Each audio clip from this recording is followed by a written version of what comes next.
So now you guys can actually, before we ask questions to each other, the next part is that I'm going to have terms. I have baseball terms and cricket terms. So now we'll do explaining specific terms, whatever I get. So for baseball, what is a baseman? A baseman?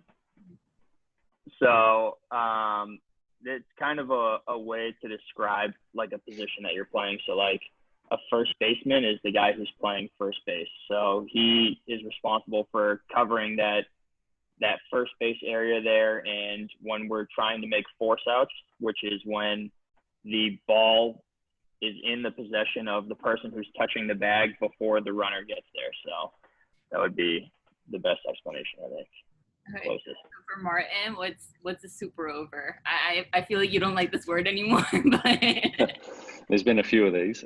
So in 2020 cricket and finals of one-day cricket, if the game is a tie at the end, you play a super over, which is the team who is fielding last in the game goes out and fields again, and they've got 6 balls to bowl at the other team, and they've got to try and get as many runs as possible in 6 balls with only having 2 wickets. So if they lose 2 wickets in the first 2 balls, the team batting second is chased. They need 1 run to win.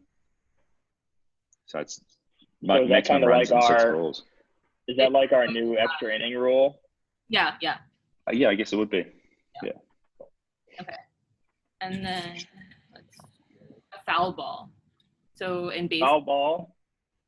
So a foul ball would be when a hitter hits the ball and it does not end up in the playing area. So the playing area is in between the 2 foul lines. So everything in front of him is in play. Anything to the right, left, or behind him would be considered foul.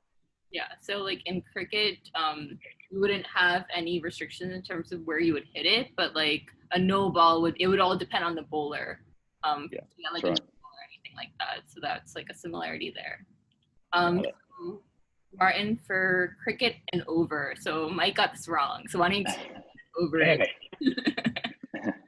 An over. So, a bowler gets 6 balls per over, legitimate balls and over, and if depending on so there's a dotted line here on the screen where it says non-striking batsman. If the bowler oversteps that line, and it's called a no ball, and so then he's got to re-bowl that ball. And the good thing about a no ball is you can't get out on that as a batsman. So that's we hope they bowl quite a few of those. But so it's a balk.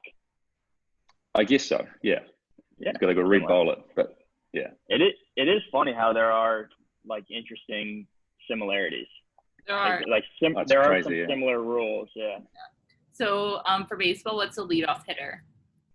Leadoff hitter is the first hitter of the game, first one in the batting order. So in cricket, that's like an opening batsman. Yeah, that's basically what I do. Yeah. Same. Face first ball of the game. Yeah. And then the last word for cricket we're going to do right now is run. So why don't you explain how a run is scored? So you can explain a run and then the boundary and a 6 kind of thing. Okay. So, basically, anytime you hit the ball and you and your partner run and you make it to the other end, that's 1 run. You can obviously then run 2s, 3s.